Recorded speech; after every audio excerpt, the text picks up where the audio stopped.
Continuamos acá, continuamos en Vladimir a la Una.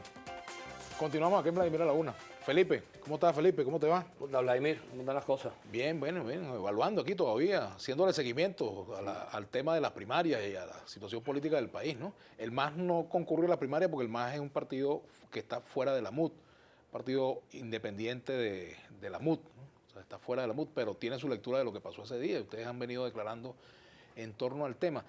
Después de esas primarias realizadas por la oposición, más allá del balance que ustedes hagan, ¿cuál es la opción que tiene el MAS de sumar alianzas que permitan la construcción o consolidación de un tercer sector en la política? Mira, yo creo que está claro que a la luz de ese evento que se produjo el día domingo, que ya creo que está suficientemente analizado y creo que no vale la pena seguir insistiendo. Pero coincide con el gobierno en que fue una estafa, como dicen ellos. No digamos que fue una estafa, pues. No es que se trata de una estafa, no un hecho, pero evidentemente se trata de una situación en la cual lo menos que uno puede decir es que ese proceso de primaria para lo único que sirvió fue para consolidar un control que tienen sobre la MUC un grupo de partidos, y que es esa alianza que está expresada claramente allí en Acción Democrática, Primero Justicia. Llaman el huevo frito, porque son los dos factores allí, ¿no? Sí, pero es que además tiene un nuevo elemento de huevo frito, que es un nuevo tiempo. Entonces es una alianza un poco más amplia. Esa alianza evidentemente intentó copar absolutamente todos los espacios. No pudo lograrlo porque Voluntad Popular tuvo un buen resultado. Pero evidentemente una de las cosas que uno ve con mayor preocupación en relación al destino del país, porque eso que está pasando allí también tiene que ver con el destino del país y con lo que vaya a ocurrir, es cómo es que una alianza de ese tipo permite que se puedan confabular tres factores para aplastar a los demás. Y entonces, bueno, tú ves dos partidos importantes. El caso del Proyecto Venezuela en Carabobo, donde la alianza lo convierte en polvo cósmico, como dijo Henry Ramos, refiriéndose a otro tema. Y en el caso de COPEI postula 21 candidatos, de acuerdo con unos números que yo no sé exactamente cómo los obtienen, pero están circulando. COPEI obtiene la tercera votación, pues la primera votación parece que la obtiene Primero Justicia, la segunda votación la obtiene Voluntad Popular, la tercera votación la obtiene COPEI con 81.000 votos y después viene Acción Democrática con 41.000 votos. Esa es una información numérica. Yo ayer pregunté y me dijeron, no, es que es posible constatarlo de esa forma. Ahora, esa alianza, si tú Sin embargo, eso no se reflejó en los resultados. No se reflejó en los resultados. Entonces, evidentemente, esa manera de permitir que se confabulen unos factores y después las consecuencias, eso todavía no ha terminado, digamos, de cerrarse el proceso. Eso que estábamos comentando ahora de gente que dice, por ejemplo, que el Proyecto Venezuela ahora no puede encabezar una lista aquí. El jefe de en Carabobo, creo. Exacto, entonces tú dices, bueno, estas son todavía consecuencias de eso que ocurrió allí. Yo creo que al final lo que se expresa allí claramente es que fue una proposición que se le hizo al país, evidentemente sin nada por las aspiraciones estrictamente partidistas. Cuando tú ves la información sobre quiénes quedaron aquí, quiénes quedaron allá, no hay ninguna información que te diga aquí quedó este dirigente social, aquí quedó este dirigente comunal, aquí quedó fulano. No. El economista José Guerra. Bueno, salvo ese caso de Guerra en el Valle, que es una cosa excepcional. De resto, no hay ninguna circunstancia que puedas tú decir, allí se pudo expresar de alguna manera una visión que fuese menos sectaria. Que por cierto en eso se parece muchísimo a lo que está haciendo también el partido oficialista. ¿Qué dice el partido oficialista? La MUC habló en su momento del consenso que todavía no se conoce, pero que permitió preservar en el número de cargos. El partido oficialista dice 80 cargos se reserva a la cúpula oficialista para colocar ahí un conjunto de dirigentes políticos y lo demás lo somete a primaria. Tú verás cuando llegue el momento de la primaria que lo que hoy Jorge Rodríguez está diciendo de lo que fue el proceso de la MUC, lo va a decir la MUC de lo que fue el proceso del oficialismo. Entonces al final en que los mismos argumentos en manos diferentes. Claro, en manos diferentes. Lo que ayer dijo Jorge Rodríguez sobre las primarias, mañana lo dirán dirigentes de los partidos que están en la MUC sobre lo que ocurra. Ahora, ¿por qué? Porque son dos esquemas que se parecen demasiado. Son dos cosas que se parecen mucho desde el punto de vista del procedimiento, desde el punto de vista del sectarismo, desde el punto de vista de pretender polarizar.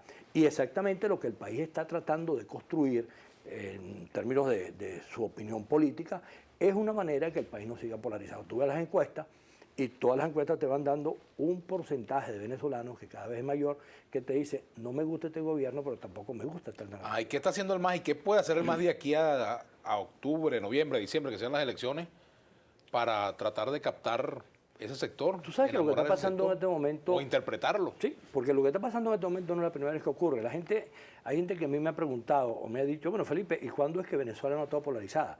Yo digo, un momentico, vamos a revisar la historia para que podamos ver que ha habido un conjunto de episodios donde los venezolanos hemos dicho, no vamos a permitir que esto continúe.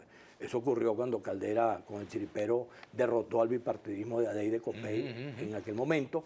Ocurrió con Chávez cuando en el año 98 también derrota la polarización.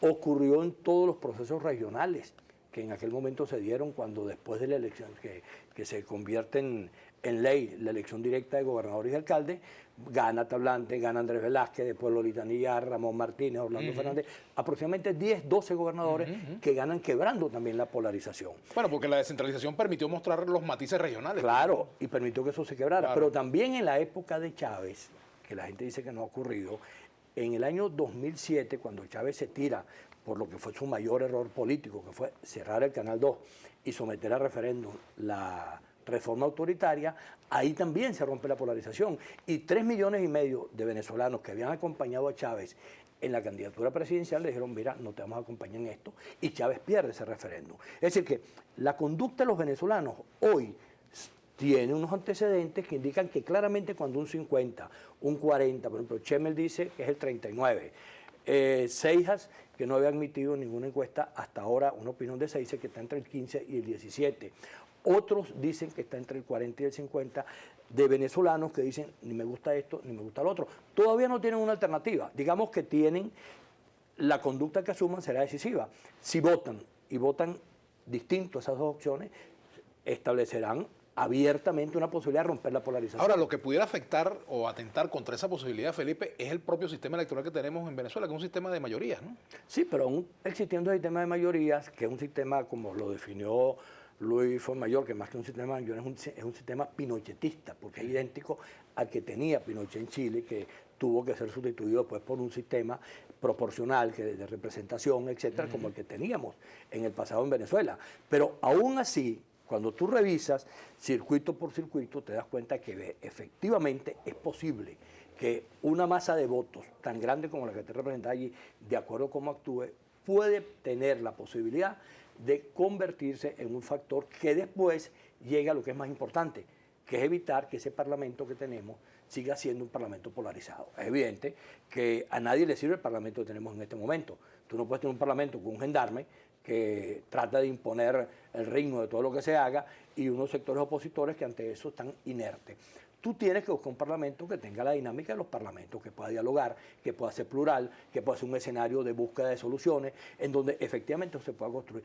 Eso puede pasar en Venezuela. Aquí perfectamente una fuerza que no tiene por qué ser definida ni como tercera vía, ni como tercer polo, pues no se trata de eso. Se trata simplemente de una fuerza que pueda, estableciéndose en la descentralización, buscando las realidades regionales, proponerle al país, en cada uno de los estados, un conjunto de alternativas que sea totalmente distinto a lo que produjo la MUC y a lo que va a producir el partido oficialista, que son decisiones impuestas desde Caracas o impuestas por la vía de primarias, entre comillas, o impuestas por la vía del consenso o por la vía del cogollo oficialista, y que al final son exactamente iguales. Pero es posible que el país perfectamente busque una alternativa distinta, como en otros momentos lo buscó, y esa alternativa distinta sea permitir que una parte importante de ese Parlamento esté compuesto por venezolanos que comprendan que el país es distinto. Tenemos que hacer una pausa.